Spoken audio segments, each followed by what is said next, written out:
Hello, traders. Let's talk about Bitcoin. It's had a rough time of it the last week.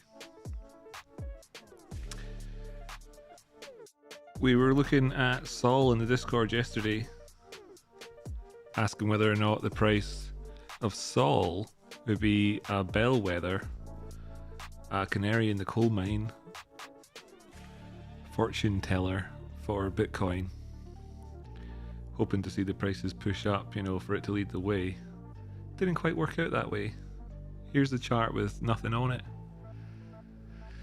And because it's been a bit of a slow week recently, we'll take a look at some news. So I've got a couple of news things lined up for us to have a chat about. I'll be looking for input from the audience. So hello, good to see you. Nice to see you. Oh, XD just gifted 5 memberships. That's cool. Wonder who'll grab one of them. Hopefully there's 5 people here who don't have a membership that can get one of them. Okay, cool. There we go. Lion Bets, Marcus, Lisa, Who's Tina, Robert Stank, XD was waiting for some more to join. That was nice of you, man. 1, 2, 3, 4, 5. So 5 people got the memberships. Hi. Hi, Nick. So I thought we could talk about a couple of news things that are looming over the price of Bitcoin. The biggest one, of course, is this story here, the Mt. Gox stuff. And this one here always seems to happen, right? Always seems to come up when Bitcoin's at a high, always.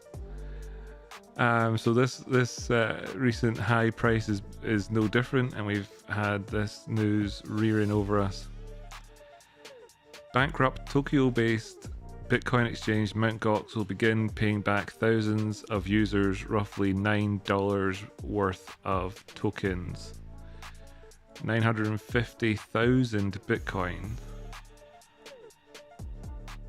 So that's cool for them. Sorry, it's cool for them. Puts a little bit of a dampener on the charts though. We can start off talking about the charts. This is the daily chart, 24-hour period. What's the thing that stands out most to you? What's the thing that stands out most to you in the charts there, folks? Let me know in the chat box. One of the things that stands out most to me, well, I'll be telling you all about that in a minute.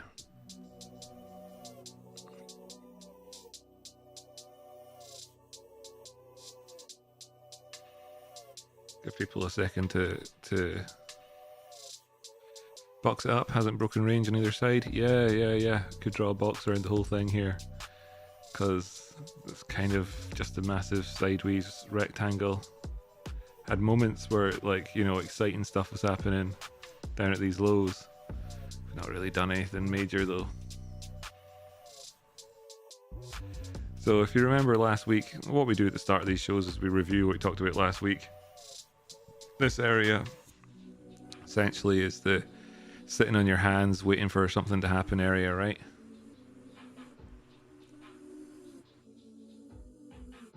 Sit still, that's what that says.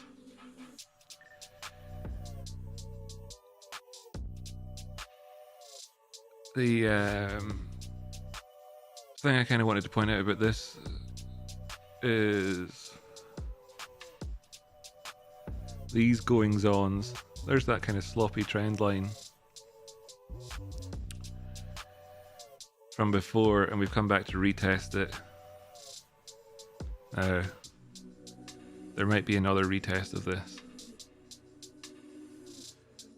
Critics will notice this area, this little poke above it there. And fair enough, right? Fair enough, but one of the things I've noticed when looking at trend lines over the last several years is that so often liquidity grabs happen on diagonal trend lines, stop hunts,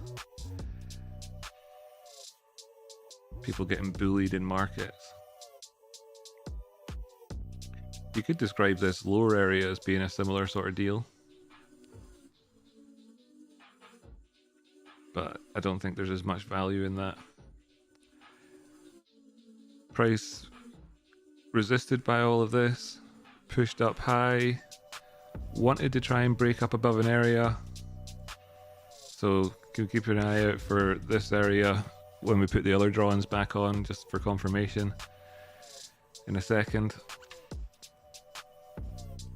In a minute, actually. Now, are we going on to come back down and retest it? If we do we come down to this price point just here? For a 1 minute rocky outcrop flash target? Could be. Does that take long enough for it to happen that we see the prices coming down and retesting the downward sloping green line again? Here's a measuring stick for us. In here, roughly, you know. So do we come back down to test this area? Does that mean the prices are going down to 59,500? It is too early to say. I mean, this does look like it's breaking out of this triangle towards the downside, but you know, still haven't really actually made it past these lows, so it's still in fake out territory.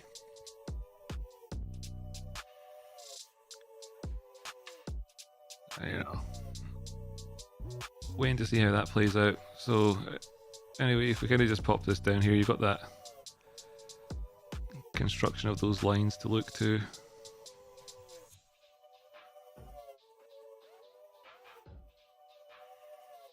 And you know, we've obviously retested this once. Rejection wick won't push the prices right back up, pushed it back up again. Can it come down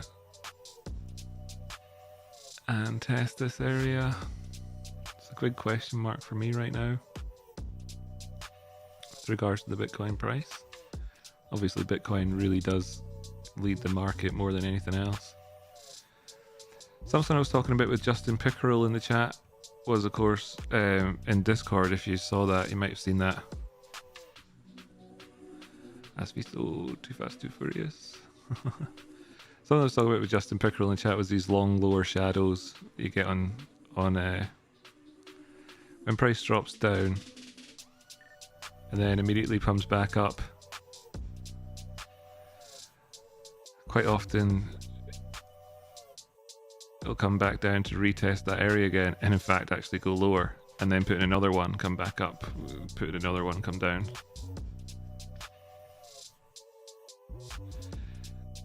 And that leaves a question mark over these areas as to whether or not they need to get retested again. So currently, you know, not exactly brimming with bullishness on the Bitcoin chart. Just aren't. Can bear this concept in mind for when we look at other charts later. Can be the theme of the show today. Anyway, I reminded people to remember, you know, this area. So like, why did the prices fail here?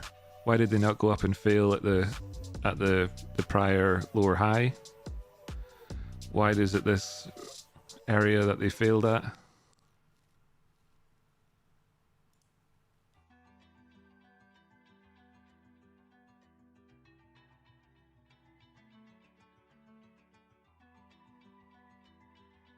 One of the reasons that we came up towards those areas at all was because of the rocky outcrop flashes that we had, that we were talking about last week during the show.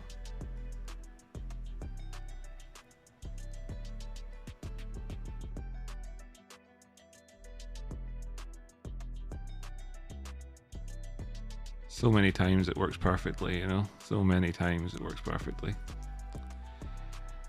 So that was one of the reasons why it went back up.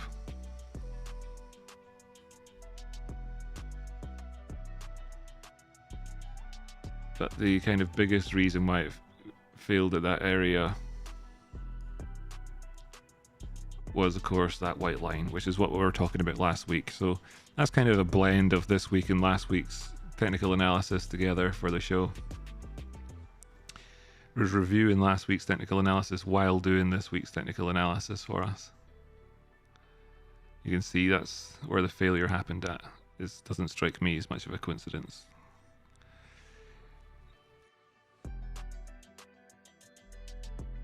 Currently, I suppose the question will be then from people, where does price need to be above to get, you know, to be bullish? 64k.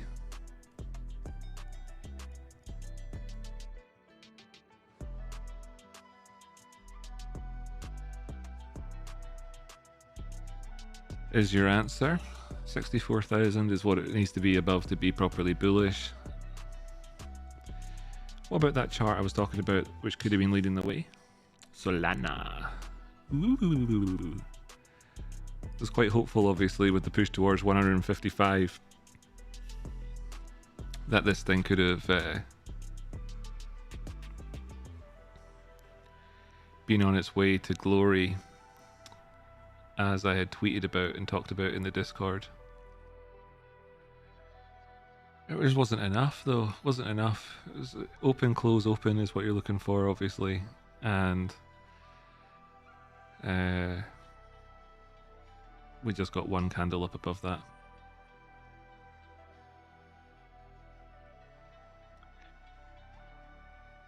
This is the 4-hour time frame. And you can see this idea of the long shadows kind of leaving question marks on the charts. Would have been nice had this been a positive one there, but it wasn't.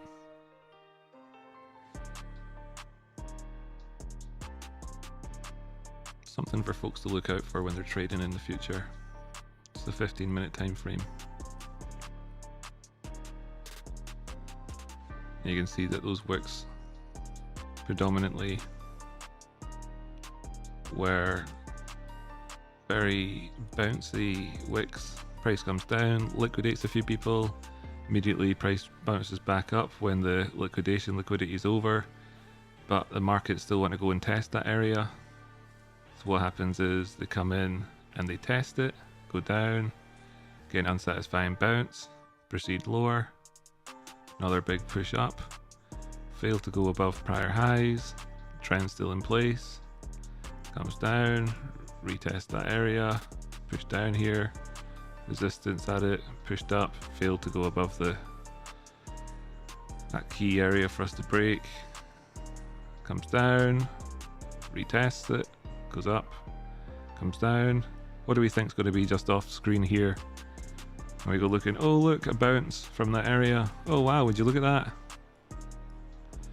Comes down, pushes up, retests it, pushes up. That wick there then leaves a question mark for us. Got a nice little rocket outcrop flash to fill in on the way. And what you're looking for to not be testing one of these again is for a change in the conditions of the chart. So of course we got that change of conditions. Change 1 was the breaking past the prior lower high. Change 2 was breaking past this trend line. So we felt more confident about not coming back to test that. Gives us a good setup for a trade. Pushed on up. And there we have it. That's where we are right now. So Solana, I'd still like to see Solana hopefully lead the way on the charts, but there we go. I feel like I've delivered some value to the viewers in this show by giving you a handy technical analysis lesson.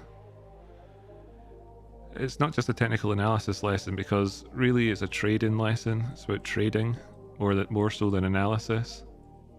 Strictly speaking, from an analysis point of view, you know, you're going to find very little textbook traditional analysis which describes, you know, the need to come back down and retest those areas again. But in terms of the pragmatics of your own trading, you've probably seen this happen before, and you're probably right now sitting there thinking, oh, I'm glad somebody's articulated that for me. So I've done that for you now. Solana, where's it going to, eh? Where's it going to? Is it going to come down and test this low? Is it? 136, 137, something like that? Is that what's going to happen? Far rather see it stay above 140. The concern, obviously, right now, though, is whether or not Bitcoin is going to go down to 60,500 or 59,500, sorry. Which could precipitate a move to 136 or so in Solana for sure. That could happen.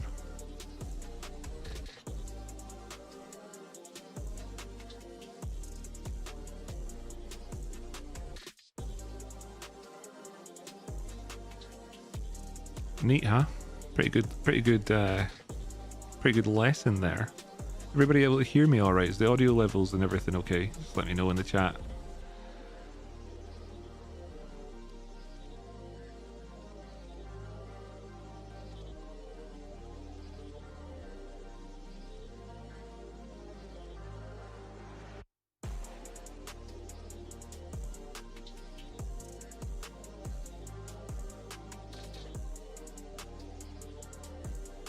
Annabelle says, thank you for the educational videos. You're welcome.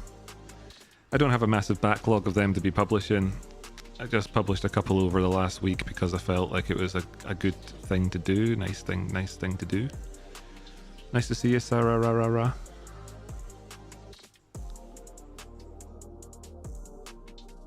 Can you make the ticker larger for the old folk? So down the bottom left, you can see it. Is that too small for your eyes? But then, you know, something which I do on my charts, you might not be used to seeing it because Jamie doesn't do it on his, and you probably all watch Jamie on YouTube, is the ticker's right there in massive writing in the middle of the screen. It's a pretty good way of knowing which asset that I'm looking at, by the way, Katie. Maybe it's not visible enough for you at home.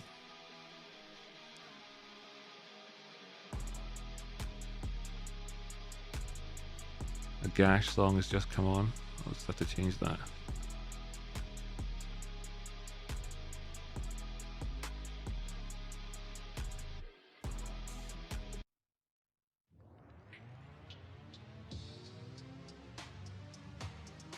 So yeah, you might be able to notice the ticker on the screen there.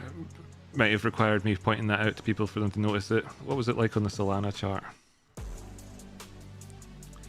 Yeah, I mean, it doesn't, I don't think it really requires Sherlock Holmes levels of sleuthing to be able to figure out what the ticker is that I'm looking at any given time on my charts, folks.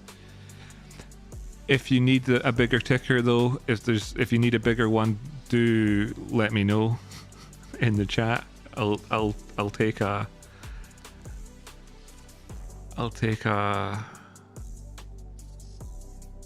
advisement on that.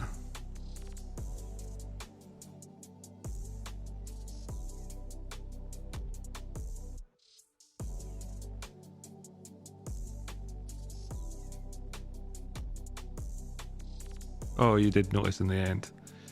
Right, okay, cool. Listening to Linda talk about the body of work of foundational technical analysis has opened up a huge body of knowledge for things I've partially understood but hard to quantify. Well, that's nice. That's nice. Audio's good. Thanks, Joe. Thanks, Kitties. Oh, Kitty, you did see it. You did see it. That's yes, Kitty. Good that you saw that.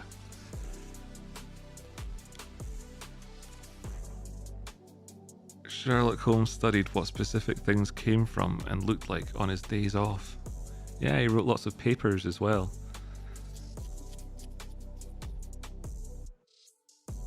Obviously, he's a fictional character.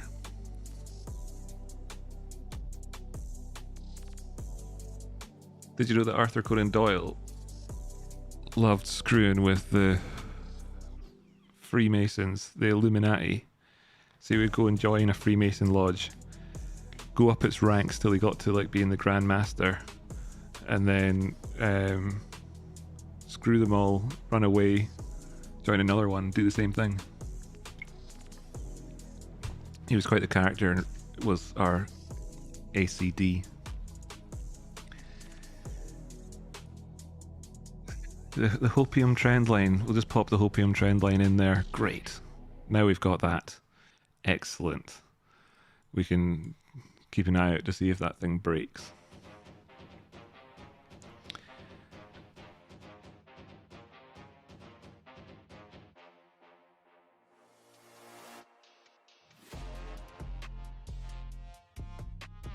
Yeah, Sir Arthur was a man after my own heart as well. Okay, cool. So, need you guys to contribute with the things to chat a bit with regards to crypto and stocks and shares and everything else, because, like I say, that's the analysis. I explained it to everybody last week. You've got now a new detailed picture on this week's price action, so that's quite neat. That's quite handy as well. Kind of explained everything for just now. That could happen during the show. It could happen. Down there towards 60,000 just now. You can see in the bottom left the big price box if you're wondering. We'll go take a trip over to the news world in just a second, I suppose.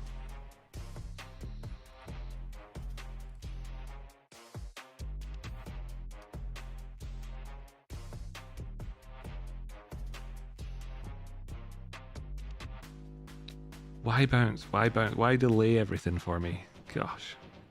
Well, since it's doing that, we can come back to it in a minute. It'll probably fail if it gets up there, so we'll come back and look at that in a minute. So, Mt. Gox, 950,000 Bitcoin. That's not nothing. That's a lot of Bitcoin. And it's not just Bitcoin either. There's also like 250,000 Bitcoin Cash or something like that. Which is like somebody come along and dumping 59 billion onto the market. So that could be a problem in a way. Mostly though, it's like it affects the sentiment. It affects the sentiment of people in the market, worried. Oh, I'm so worried. I'm so worried. On Monday, the court-appointed trustee overseeing the exchange's bankruptcy proceedings said distributions to the firm's 20,000 creditors would begin in early July. Disbursements will be a mix of Bitcoin and Bitcoin Cash, an early offshoot of the original cryptocurrency. So it kind of sucks for the poor Bitcoin Cash people that are getting that. You'd rather have Bitcoin, I reckon, to be honest. 20,000 creditors to get 59 billion. So it's quite a lot of creditors. Not everybody will be getting tons of money, but some people will be getting tons of money from that. It's good news for the victims. They spent years waiting to be made whole. The victims, it's like the only exchange that's ever made anybody whole. The poor victims spent years waiting to be made whole, and now they're going to get hold. Everybody likes it. Any hole's a goal, isn't that right? CNBC spoke to half a dozen analysts to get their take on what to expect. Roughly 141,000 biscuit coins, are roughly 0.7 of the total 0.7% of the 19.7 million bitcoins outstanding. Return to Mt. Gox victims this week. Ostensibly bearish news, but when that's happened, then that'll be great. You've got a bunch more Bitcoin holders out there. It was worth $600. Now it's worth 62 grand. So this is the sentiment here. Danny Glover, the lover from Barclays, is telling us here. So Danny Glover, what are you saying? Many will clearly cash out and enjoy the fact that having their assets stuck in Mt. Gox bankruptcy was the best investment they ever made. The poor victims. Some will clearly choose to take the money and run, added Danny Glover. He just said that there, and then he said it again. And you can see that's the only thing that people know what to say about this, even if they work for the prestigious institution that is Barclays. The bunch of fucks that they are. James Butterfield, head of research at CoinShares, told CNBC the overhang of nearly 9 billion of Bitcoin set to be released has long been a concern for those with bullish views on Bitcoin. Wow, what a strange sentence. Of those with bullish views. Let's just check the chart again. It's the weekly chart.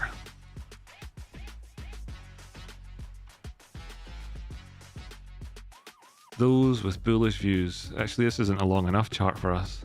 We need one that goes back to 2014. Yeah, so let's just have a look and see how that, so I wonder who who would be bullish on a chart like this? Hell, it's mad, isn't it? Happened around about here. Around about here is when that Mt. Gox crap happened. And it's, yeah, for those who are bullish, on Bitcoin, so basically everyone in the entire world apart from Peter Schiff. Meanwhile, Peter Schiff himself does own Bitcoin, and his son's a big Bitcoin holder, but he wouldn't talk about that in public. Consequently, the market is highly selective to any related news, or highly sensitive to any related news. I think we're all pretty desensitized to it at this point. Might be my tone of voice that's helping with that. With the announcement that the trust will begin selling in July, investors are understandably worried. Wait, the trust will begin selling? Who is this guy? James Butterfill. Can't believe it's not Butterfill. Life is Butterfill. Isn't it? Life is Butterfill. Isn't it, James? Life is truly Butterfill. I thought the trust was going to just distribute them. They're going to begin selling them, are they? Maybe you want to read the news, James. It wouldn't be the first time Bitcoin's moved in reaction to big redemptions of funds locked up in centralized trading platforms. Last month, crypto exchange Gemini returned more than $2 billion worth of Bitcoin to users with funds that had been trapped in its Earn lending program, marking a 230% recovery after Bitcoin prices more than tripled since Gemini suspended the Earn withdrawals in November 16. Gemini, the Winklevoss twins. Good old Winklevoss twins. Gemini. JP Morgan analysts linked this to negative price action, saying in a research note last week, it's fair to assume that some of the Gemini creditors, which are mostly retail customers, have taken at least partial profits in recent weeks. I mean, these guys are full of insights, aren't they? Pure genius. Absolute genius, people. Assuming most of the liquidations by Mt. Gox creditors take place in July, let's just assume that, this creates a trajectory where crypto prices come under further pressure in July, but start rebounding from August onwards, they wrote.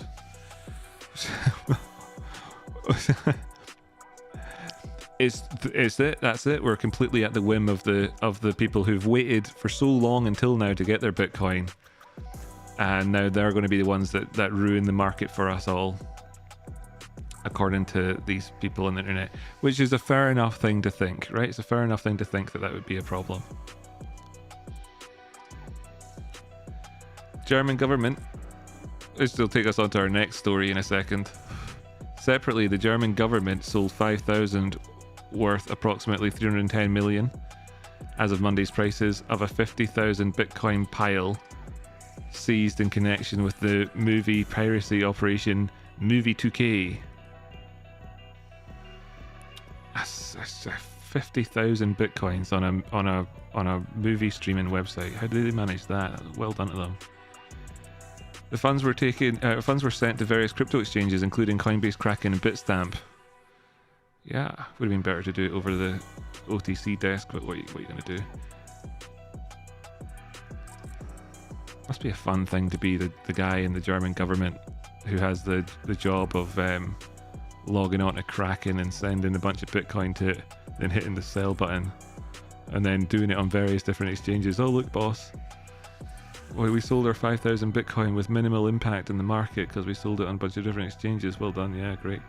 Bitcoin has maintained a daily trading volume of 8.74 billion on trusted exchanges this year, suggesting that liquidity is sufficient to absorb these sales over the summer months, said Mr. Butterfill.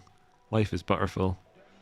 Moreover, a healthy part of the creditors are likely to take a 10% haircut on their holdings to receive the payment early, and not all holdings are set to be liquidated on the open market, reducing the overall selling pressure. Thanks. From Jacob Joseph. You gotta love people with two first names for their name, don't you? This is another good name, VJIR. Let's have a wee look at that. He said the impact of Mt. Gox disbursement is likely to be dissipated.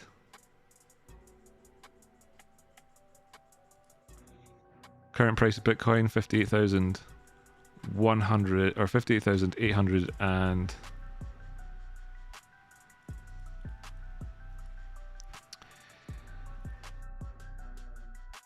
70. You can see the flash isn't on this chart.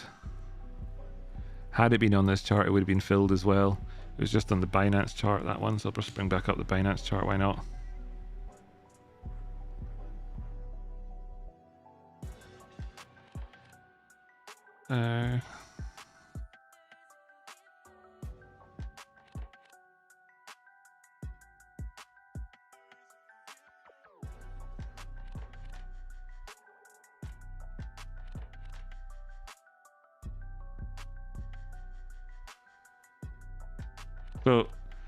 So this could be the current situation. Maybe it's Mt. Gox creditors dumping their Bitcoin distributing on our faces right now as we speak. So the second story I wanted to tell everybody about is that these countries have Bitcoin worth billions and are selling up. The US has a long history of selling Bitcoin with incredibly bad timing. It might have ended up losing out on billions of dollars as a result. US. What you like, USA? Sort it out. Jeepers creepers. Here's a funny sentence. It's weird to think that, until very recently, the US government owned more Bitcoin than Microstrategy. So, there you go. They obviously haven't been watching Michael Saylor videos on Twitter.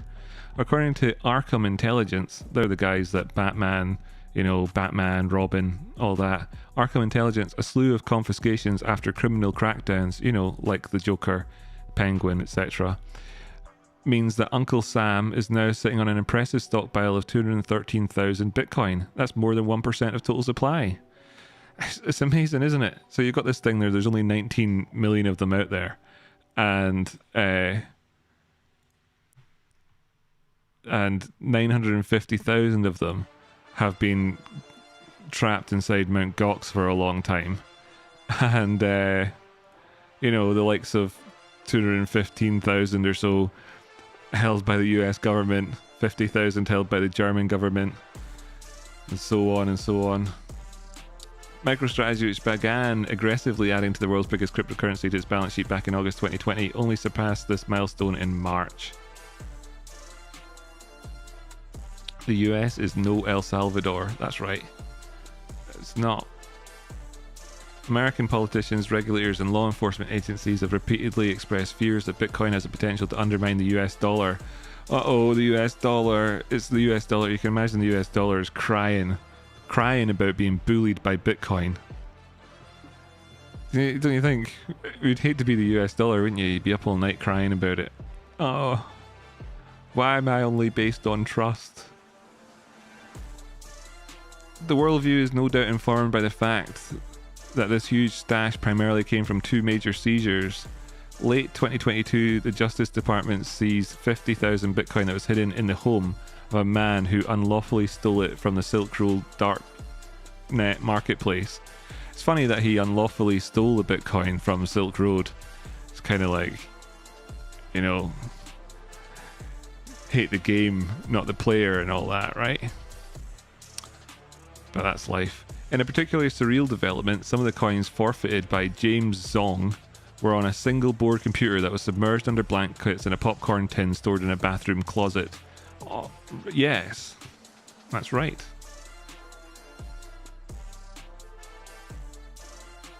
He was getting planes around the world. He was on his G6, baby. G6. Big fat Chinese Asian dude. I don't know if he was Chinese or not. I don't mean to be making generalizations. I just actually don't know where he was from. He's got a name that makes it sound like he was from China, but he could have been from. But he had a waistline that made it look like he was from the United States. Yeah, so it may well have been from the United States. Probably from the United States. You don't get Chinese people just aren't that fat. HODL or auction? HODL or auction? Big question, right? There's been some American politicians who vocally argued the government should hold on to this crypto for as long as possible so it can appreciate in value. But the US actually started selling off Bitcoin way back in 2014, and the data shows that, well, it isn't very good at it. Just look at the research of past liquidations from Jameson Lop. And there's some numbers there. People love numbers. Largest governments holding Bitcoin. UK's got 3.91 billion. China's got 12 billion. US has got 13 billion. Germany's got 3 billion. El Salvador, 0.37 billion. Oh, come on, El Salvador. Give us something better to tweet about. Give us something better to tweet about, El Salvador. Borrow some money from Argentina. And spend it on Bitcoin. Do it. There's other countries as well. Canada, that's the country. It's just north of America. You may or may not have heard of it. They also hacked a big exchange that was dark web market, one of the bigger ones. So after Silk Road, the one that replaced Silk Road is the big one. They would go on about how they were Russian. Yeah, we're Russian, we're totally Russian. They wrote it all over their site. We're really Russian, guys. Look, we're Russian. Don't ask any. We're Russian. Look, even if you want to get in touch with us, you're going to need to get a Russian translator. Is one of the things that they said on their website. Yeah, they were Canadian. They were Canadian. So the Canadians got their Bitcoin.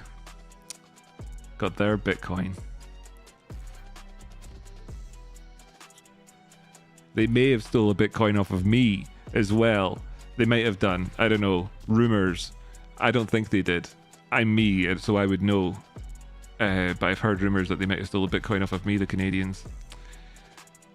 I saw a thing on Twitter the other day there, some guy, or was it Instagram? I don't know. Some guy asking Americans, what's the closest country to America?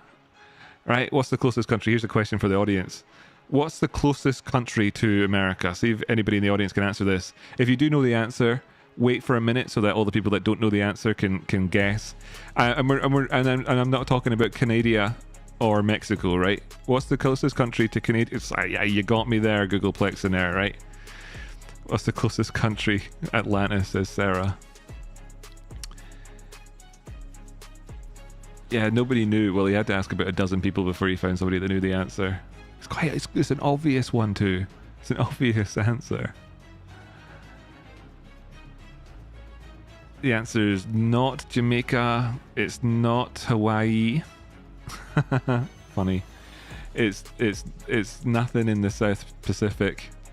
It's none of the islands. It's not Cuba. It's not Haiti. Oh, those would be good enough guesses, like well done and all that. But the answer is, as Sarah's guessed and as Crazy Cat got in there with the answer right away, it is in fact Russia. Yeah, Russia's the closest. Yeah, Justin, you're right. Russia's the closest country to America. So what with these being neighbors and everything, you can see why America really loves Russia these days. Have you noticed, if you're living in America, that America loves Russia these days? What's that all about? What is that all about? He's hated Russia for the longest time. It was great. You know, you had great movies like the Rocky movies, where you got the bad guy who's from Russia. Whatever one that was, Rocky 2, was it? Rocky 4 maybe? I don't know. Rocky 1, was it? I don't know. I can't remember. That's all gone now though, that he's bum Russia. He's all bumming Russia with love. That's what that's the most likely movie that you'll get made about Russia and America over the next few years, until he's resume hating Russia, which was so cool. The 80s, the 90s, the noughties. Remember that time? You might not have been around for that.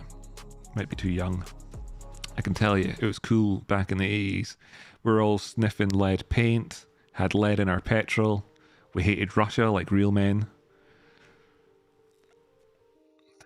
Now you love Russia like a bunch of fat little babushkas that yous are. Aren't yous America? You are, admit it. You love Russia. You love it. Oh, and it makes sense, right? 2.5 miles away. That's how far away Russia is. There's an island that Russia owns that's 2.5 miles off the coast of Alaska.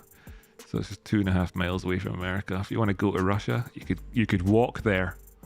It's that close. You'd need a boat, but you could walk it with a boat. This is the story, god damn you, with Bitcoin. So we've seen this now. That line is useless. It penetrated it. It went to the downside. Looking to see if it can get down here, clear out 59,000. Now, one of the things about this which makes it kind of cool, kind of neat, kind of spiffy, kind of handy, lovely, good stuff. It's cool. It's wonderful. It's really great. is the fact that this flash is interrupted, right? So one of the reasons why I was talking about these wicks that come down and then get rejected off of it is, of course, as you can see here, you know, this came down, got rejected off of it. And with regards to the rocket crop flash, we don't really expect price to hover around this area very long, and it pushed a bit too far past it anyway, didn't it? It did, probably. I think it did. I think it might have. Could measure it and find out. Don't know. One of the handy things about this is that the price is probably going to go through it 4 times. So it'll probably come down here and kind of like do that for a bit, then go off, which would be good because then we'd maybe not end up with one of these. That'd be a lot more bullish than the alternative. Unfortunately, of course, with the Mt. Gox 950,000 Bitcoin being released this month, that is a massive amount of negative selling pressure that could come into the market. It's true, we must admit that it's true. That could be a problem for the Bitcoin price. Just like the person said, it could be great because, you know, they'll sell it during July and it'll go up during August. So handy, the Gregorian calendar. Makes it sound like you're doing analysis when you're not really, just saying words. So yeah, it'll go down in July and go up in August. There we go, that's handy. And so it is a big deal. It is worth pointing out.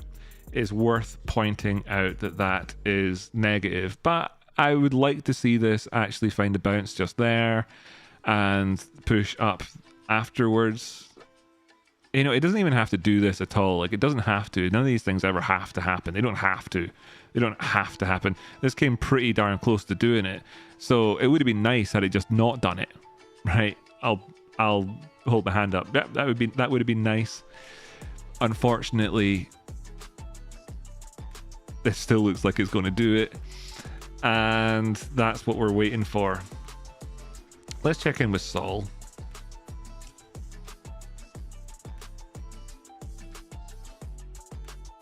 Yeah, it's got flashes down there, 135, 136, yeah.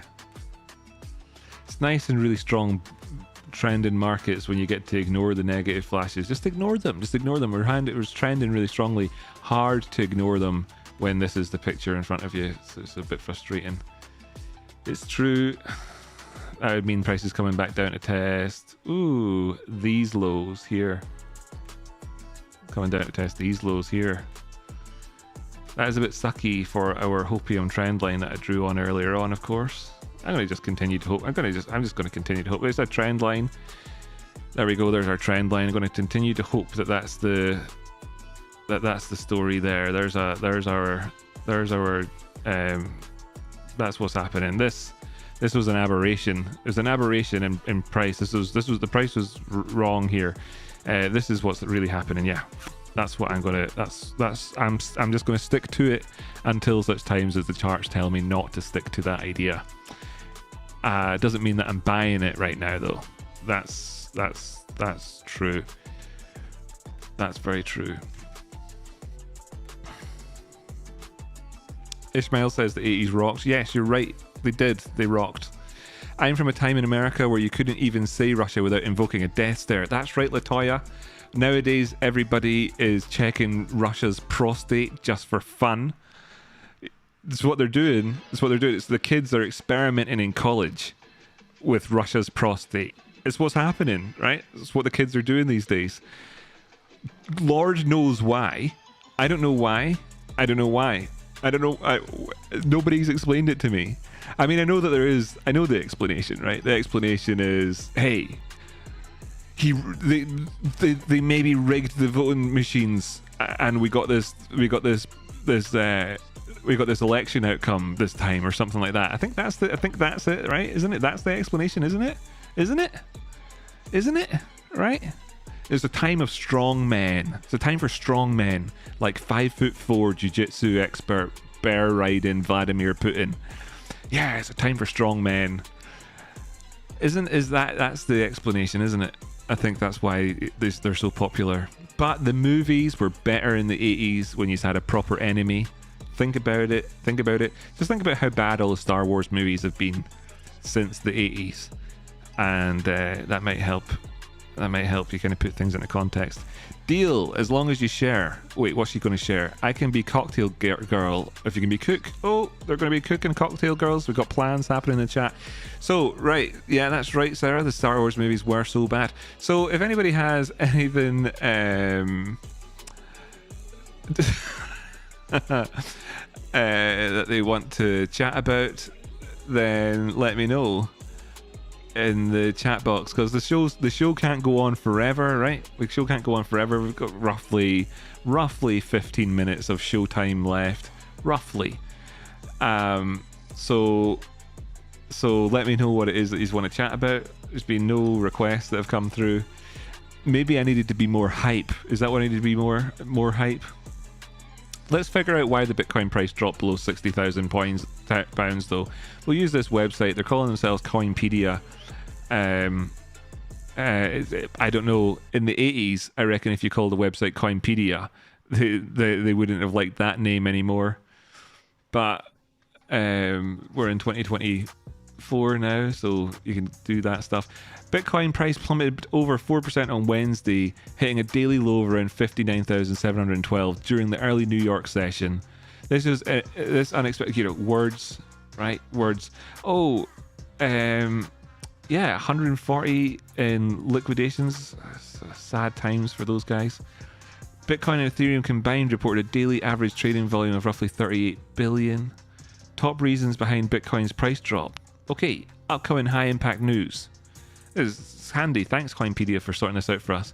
Later today, the United States Department of Labor will be releasing the unemployment claims, which is a strong indicator of economic health. Is that's the news, not the 950,000 Bitcoin being released by... That's the news. I didn't realize that.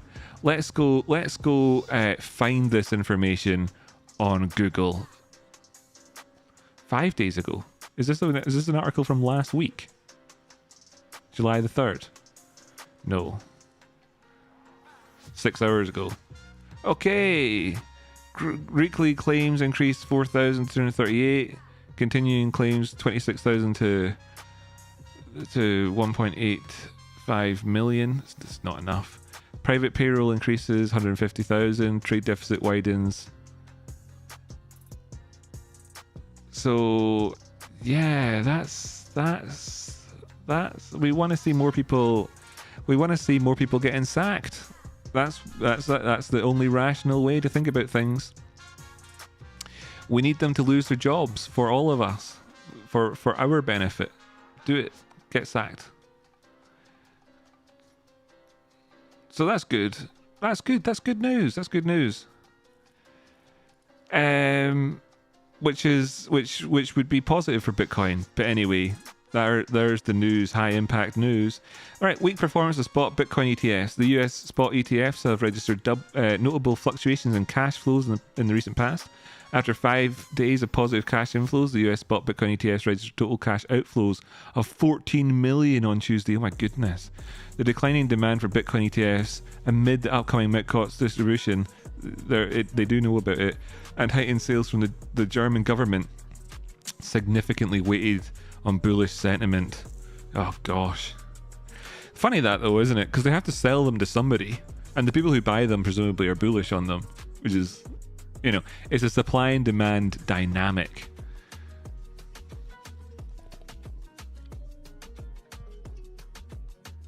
And the anticipated spot ETF, Ethereum, can I speak? I don't know. Anticipated Spot Ethereum ETF listing. The listing of the approved Spot Ethereum ETFs is forecasted to happen tomorrow. Really? Is that the one that we were talking about last month? Because Jimmy said, no, how can they do it tomorrow? Tomorrow's Independence Day. Does this website... Tomorrow's Independence Day.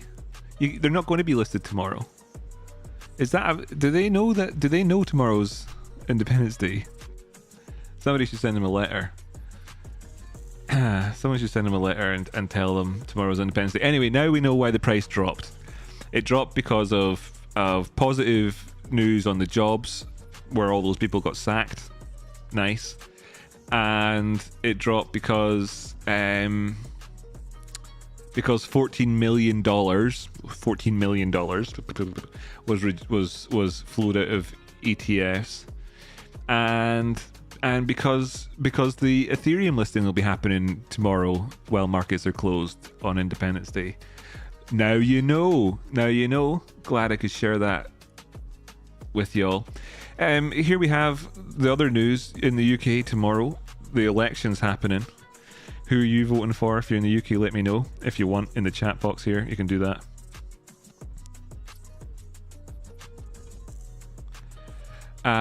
So yeah, the ETFs are being launched tomorrow during the general election for the United Kingdom, which happens every year on Independence Day, 4th of July. If you want, now we're not allowed to discuss politics in the Discord, you all know this, that's against the rules. But if you want to discuss it here in the chat box and tell us who you're voting for in the election in the UK tomorrow, I say, knowing full well that there's maybe 3 people from the UK watching this show, then you can go ahead and do so. I hope the answer is the SNP, Scottish Independence Party. It's unclear what Labour government could mean for digital assets in the UK, but according to one poll, many voters want politicians to consider the industry. So I would read this, but it's totally not that interesting. It's just that the UK election hasn't had this. Crypto hasn't been a theme for the UK election. I just wanted to I thought I could point that out to people. Go away, pop up. Important Ripple versus SEC update, 3rd of July. Some people like Ripple, some people like the SEC. It's a fight versus the Ripple and the SEC. You know, who's going to win? Ripple seemingly intends to use the ruling in its favor, a ruling for its favor, because the company filed a notice of supplementary authority regarding a recent decision related to crypto exchange Binance. Last week, Judge Amy Jackson dismissed the regulator's claims secondary market sales Binance BNB token constituted security tokens. So shortly after SEC softened its tone and says Ripple avoids comparing the Terraform settlement penalty to the gross profit of the wallet, blah blah blah. Basically, it's a softening is happening around the SEC and Ripple, which is a shame because we all wanted to see them put the oil on, you know, get out the big boxing gloves, get in the pit and start fighting and take bets on who would win versus the SEC and Ripple in a real fight to the death, you know. But Foxy Boxing's going to have to wait, unfortunately. And the other headlines right now is a bit of a slow news week with regards to crypto, really, to be honest with you. Bit of a slow week for that.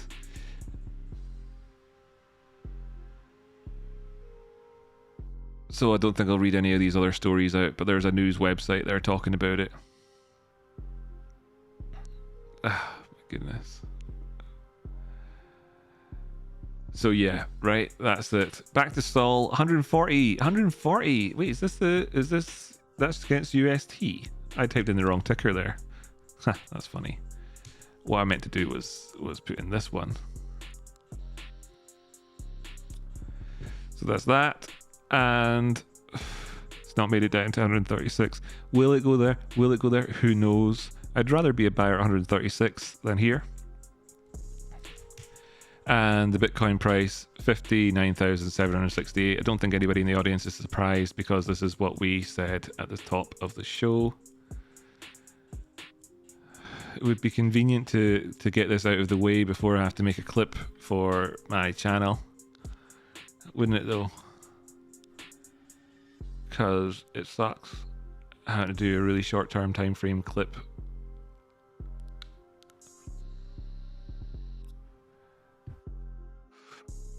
The long-term story is what I told everybody last week and all that anyway, and the week before, and the week before that. Go on, go on, go on down to our target. Go on, Bitcoin, go on.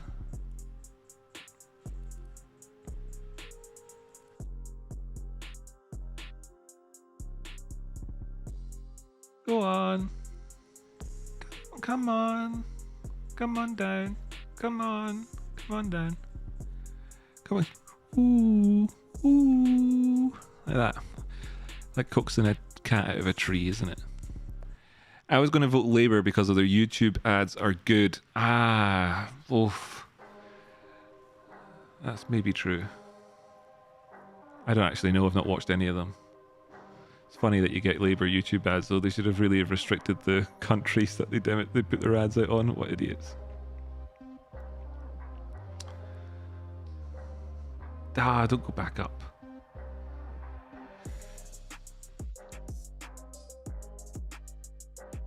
Okay, so I have to figure out a video to tell people about for my channel. I don't really have to.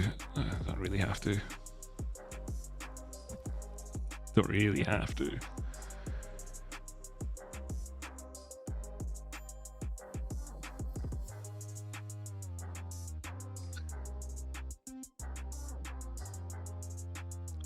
Last week on Bitcoin, we talked about the need for it to stay up above. That's not what we talked about. Last week, we talked about Bitcoin needing to be up above this white line for us to be actively trading it. This is the sit still zone. So long as the prices remain up above 56,000, 56, 57,000, I mean, an exact price, I guess you could say 56,500. Then I'm overall bullish on Bitcoin, but right now the headlines are kind of a bit of a problem for Bitcoin. This main story here, the Bitcoin exchange Mt. Gox is about to unload 9 billion worth of coins. It's 950,000 Bitcoins are going to be handed out to people, just handed out. Like, there you go. Don't spend them all at once. And that's the fear that the markets have right now, that people will spend them all at once by selling them on exchanges for dollars. That's the fear right now, right? So we will be keeping an eye out for prices to stay up above 56,500 as a rough guideline. We're in the middle of this volatility zone. All of these big chunks in the background, all those big diagonal chunks, right? They're volatility zones. That's what they are. That's what we call them here in the channel. Volatility being when prices do this. And it tends to go between these chunks, and then if it drops down and doesn't recover, then it can go down and be volatile there, and then it goes up, it could be volatile up there, right? So that's the general idea with these zones. And seeing prices up above 64,000 buckaroonies is the goal for us with regards to the Bitcoin price. Making up above this white line, beating 64,000, that's pretty good. In the here and now, I've been looking to see if this thing will drop down to 59,500 and clear out this rocky outcrop flash that I've got on the charts just down there at 59,500. It got pretty close before in the past, just over here, and when this happened on this exchange, it got down probably to enough on Bitstamp, maybe not, but it hasn't been cleared out yet. So we're looking to see if this gets cleared out. That's what we're looking to see right now in the here and now. And because both of these are interrupted flashes, you know, this lower one's an interrupted flash, I'm looking for it to go through this price like 4 times. Now, the thing is, I don't want it to drop on down. I'm sitting on my hands with regards to bullishness on Bitcoin for now, until I see the prices up above 64,000 as a general rule. But there, just like last week when we spoke about Solana, we can speak about it again here because this is perhaps a bellwether for the cryptocurrency markets just now. There's this kind of trend line just here, hoping to see the prices remain up above it. There's a little bit of hopium involved in that, let's be honest. We do have targets down there, rocket crop flashes at 136 bucks, 135.55. So, you know, perhaps we're on our way to go down there, but this trend line so far, it's worked, it's working. In terms of the bullish story, and I'm talking about the bullish story just primarily here today, right? Okay. In terms of the bullish story, I want to see the prices actually close open up above 151 bucks for it to push higher. But hey, look, having dropped back so far, we now have another target in there at 144. This is the logarithmic chart. The picture changes slightly on the linear chart, where we're coming back down to 135 would be a wee test of that 236 fib level, by the way. Anyway, I'm looking for this thing to push up above the 148 price point, and you know, then we can trade up the way. Now, could it be that this is the mentality with Sol, and that this was the low? Could it be? Well, it could be, It could be, right? It could be. And the way that we're going to manage our expectations with that is if the prices actually close down here and close open, like I said before, below this line. Let's say that they spend 16 hours at $133. That sucks. That sucks. Kind of confirms that this is no longer the case, right? So we're hoping that it doesn't do that, okay, and that it can go towards the bigger targets. I think that it's worth pointing out that like the targets for this thing do go all the way up towards like $200. So there's good trades to be had here, and this has been fairly volatile. So that's where we are with these two just now. If you want more details on this stuff, then just log on to my Discord and we can chat about it there. The link for it is in the description of this video. It's written above my head. It's discord.gg/rockyoutcrop. And that's really the story that I came here to tell people about. What is it in summary? Well, Bitcoin has got negative news with the massive amount of Mt. Gox Bitcoins, 950,000 that are going to be distributed. We've also seen other things like the German government selling 5,000 Bitcoins recently.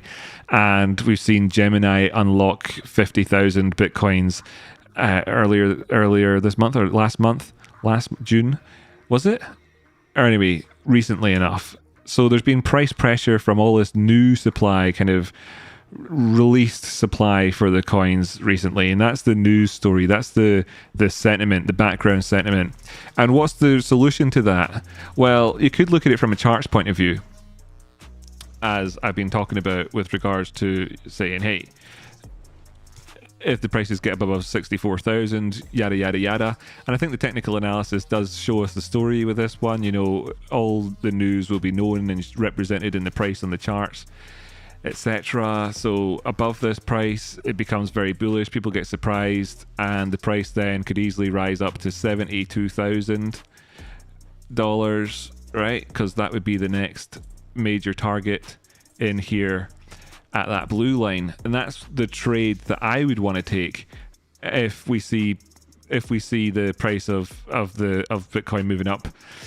But from the sort of news lovers perspective, where they want to know what's happening with Bitcoin, from a sort of, you know, from the perspective of don't tell me on a video on YouTube, write it on a mainstream media news website for me. The perspective is really along the lines of, can we get through July? Okay, can we get through July? This is going to be the summer of discontent. Can we survive July? Can we survive July? You know, they sell in May and they walk away. So they do, all of the big institutions. They sell in May and they walk away. That's what they do. We can see that on the charts here. This is the one of the ETFs, right? This is ARKB.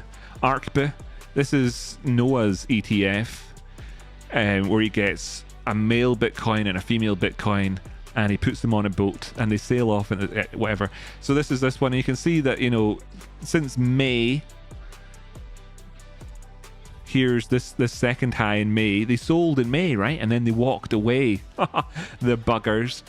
So the story is that they're looking for the traditional summertime barbecue to end for Bitcoin. Is August a good month for that? Yeah. Is September a good month for that? September's even better. You're basically in autumn in September. And that's actually what the news is. You might think I'm taking the piss here, but I'm not. What I'm saying is that this news is a threat. It's the sword of Damocles, right? It's the thing that's hanging over us. And the markets are subdued and worried. They're worried, the poor little markets. They're worried, and they're crying at their cornflakes every morning about this problem right now. And we need to just get through this period of time. You know, the market's dumping during July will precipitate the people who get given their Bitcoin from the exchange to go out and sell it. That would be what would happen, because if they want to redeem it early, they can pay a 10% fee. You know, and somebody who's paying a 10% fee is like desperate. It's like they've got a burning hole in their pocket, like they need that and they're going to sell it, right? The other ones who are happy to wait to be at the back of the queue, they're more likely to hold on and wait to see what price actually does itself. So if price stays relatively stable in July, and by relatively stable I mean above 56,500, then it's all golden, baby. In terms of the here and now, what I'm looking for is price to stay above 59,500 if I want to take any bullish trades up towards that 64k level. But if you saw my video last week, you know that was, of course, that volatility zone, that band that I was talking about, where really you should be sitting on your hands until the prices are above 64,000 for a trade, perhaps up at 10% towards 71,000. So it's not, it's not like you just don't do anything and all that. It's like sitting still for here to wait and see if it can break up above it. Almost did it last week or during the week there on Monday or something. I don't know, a couple of days. It almost did it there, but it didn't manage it. That's what the story is with Bitcoin. Give it some time and let's see how the markets react, because people are uncertain. And this is just an uncertainty phase. It's not like those Bitcoin are brand new. They existed back in 2014, and the people who've waited to get their hands on them have waited 10 years. So for a lot of those people, they'll be thinking to themselves, well, I've waited 10 years. What's another year? What's another month? But if you look at the way that people are talking about it in these news articles, like this guy, Danny Glover, we're calling him, said that many will clearly cash out and enjoy the fact of having their assets stuck in Mt. Gox bankruptcy was the best investment they ever made. Some will clearly choose to take the money and run. Clearly, says Mr. Daniel Glover. Then Life is Beautiful, James Butterfield, says that it's been a long concern for those with bullish views on Bitcoin. So you can see, like, this is really just, you've got these knob ends telling us stuff that's just the easiest story to tell, right? That's what it is, and that's the background noise for Bitcoin right now. So there is this bearishness. But what else is there that's going on? Well, there's the possibility of the ETF for Ethereum launching, in the next few days. When you're watching this video, maybe it's happening today. Happy Independence Day if you're in America, by the way. Hope you enjoy the fireworks. But what is that? Well, that's actually positive news. And in the anticipation of the launch of this thing, the price is dropping a bit of Ethereum.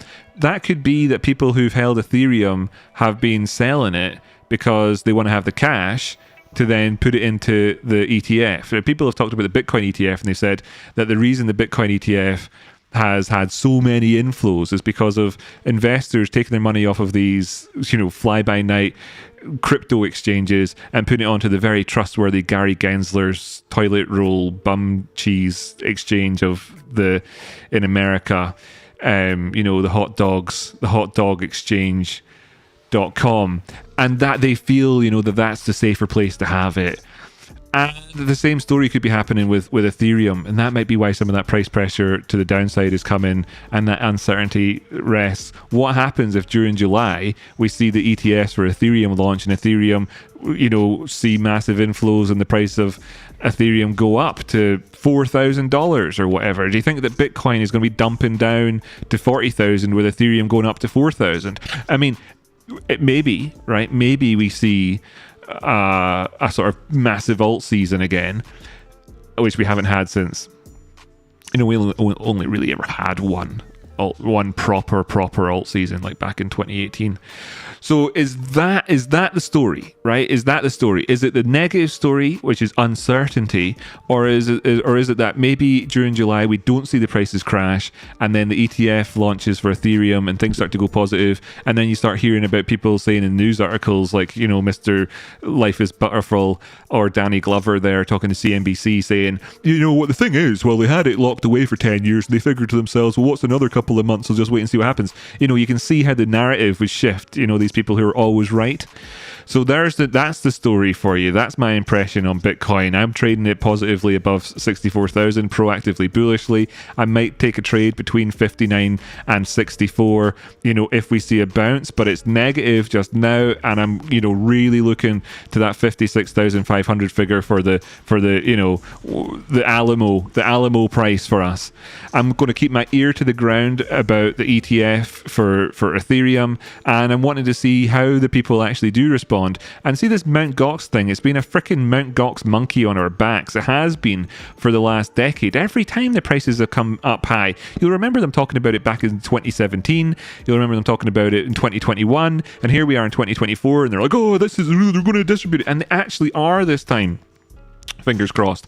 And then that'll be gone. It'll be gone from the story of Bitcoin, and instead it'll all be Mr. you know, pinstripe suit, hot dog wearing, bull fucking Wall Street ETF land. You know, take it up the bum from the Wall Street, suit wearing wazoo guys, right? So that's your story with Bitcoin, okay? And with Solana as well, there could be some good trades on there. It's a bit more volatile, so it's been a bit more fun to trade.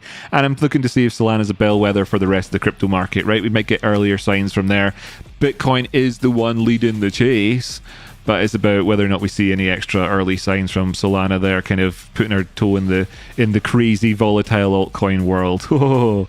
So that's where I am with Bitcoin. Let me know what you're thinking, right? Put it in the comments below this video, because I'm actually super interested in what you've got to say. So if you do have something to say, then open your gosh darn mouth and put it in the comments. And if you want, join me in my Discord. It's free. There's no like charge for you to join the thing, and we can discuss things there. I'm always there 7 days a week. You can talk to me. What? I know I'm a real human being, and you can actually write words and I'll respond.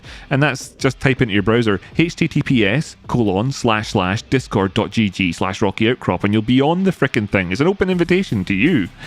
And if you liked this video at all, then here's a couple more which you could watch and enjoy, right? It's me doing the same sort of thing. And if you want to learn how to trade, then hit this link just here. And if you want to, you know, subscribe to this video and support the channel and all that good shit, then do that. Hit that button. It's that one there, right? Do that. Much love. See you later. Rocky Outcrop. See you next time. Right, that's my video done. I think I did a good job on that one for all of the people. All the lovely people just hodling their Bitcoins. Right, okay, and as for you, chat, well, you were really uninspiring today. Mr. Printer just sat there on wasting its batteries for no goddamn reason, and nobody really said anything interesting in the chat at all. You know, you just didn't. We got a couple of classic comments. We got one from Stu Concepts about, you know, loving his carbon. I love that guy's attitude. We got a chat with somebody who couldn't see the ticker because they're bloody blind. They can't see massive writing on their screen. And what else did we have here? Did you open your box? No, I didn't open my box yet, KT. I didn't open my box yet. Should I have? How's the zombie just going? I don't know, Amy. Maybe it's making me feel better. It might be a little bit. I don't know. I'm glad that you gave it to me, and I'm taking. It's hard to know, right? Because I'm taking a whole bunch of crap to improve my health right now. Loads of vitamins. You know, I'm taking them every day as well. For example, right here next to me. What else was there in the chat? Can we talk about our homework now then? Says that no, you can't talk about your homework, it's too late. You should have talked about that an hour ago because the show is coming to an end now. What else was in the chat box which was needed to be talked about?